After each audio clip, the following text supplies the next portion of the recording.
Terve! Mä oon Pettersson-Sari Rantalaisen Rauman toimipisteestä ja osallistuin syksyllä toisintekijöiden muutosjohtamisen valmennukseen. Mä lähdin tähän koulutukseen mukaan, koska mä halusin saada eväitä ja työkaluja tähän käytännön johtamiseen esimiestyöhön. Ja pidin tätä syksyn koulutuspakettia tosi hyödyllisenä.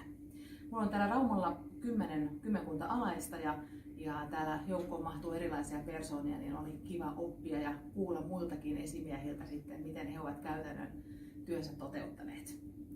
Tässä koulutuksessa toteutettiin DISC-analyysiä, eli tutustuttiin erilaisiin persoonallisuuksiin, ja se oli ehkä se paras anti tässä koulutuksessa, että opittiin, miten erilaiset persoonallisuudet suhtautuu muutokseen ja miten he ylipäänsä suhtautuu asioihin, ja opin myös samalla vähän omasta persoonallisuudestani lisää.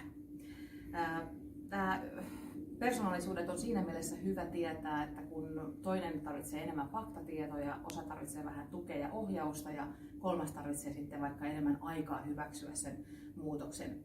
Me käytiin tätä muutoksen aikajanaa aika paljon läpi ja mun mielestä se oli hyvä tieto, että oppi sen, että millä draaman kaarella siihen muutokseen suhtaudutaan ja me eri persoonat ollaan siinä janalla vähän eri vaiheessa.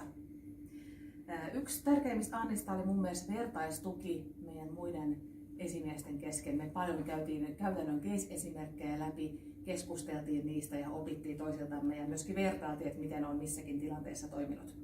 Tässä koulutuksessa käytiin erinäköisiä menetelmiä ja työkaluja ja koin ne mielekkääksi. Ja myöskin tämä koulutuksen materiaali tuki hyvin tätä koulutuksen antia. Koulutuksessa puhuttiin paljon ihmisten ja tunteiden kohtaamisesta ja tämä oli mun mielestä yksi tärkeä anti, että annettiin niille tunteiden tilaa. Opittiin vähän, miten erilaisia tunteita sitten käsitellään esimiestyössä. Itse sain uskon vahvistusta aikaisemmalle osaamiselle, mutta opin myös paljon uutta. Ja ehkä yksi tärkeä asia, mitä opin tässä, oli se, että meidän esimiesten ei kuulu toimia vastausautomaatteina.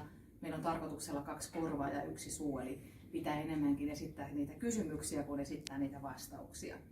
Voin ilman muuta suositella tätä koulutusta kaikille.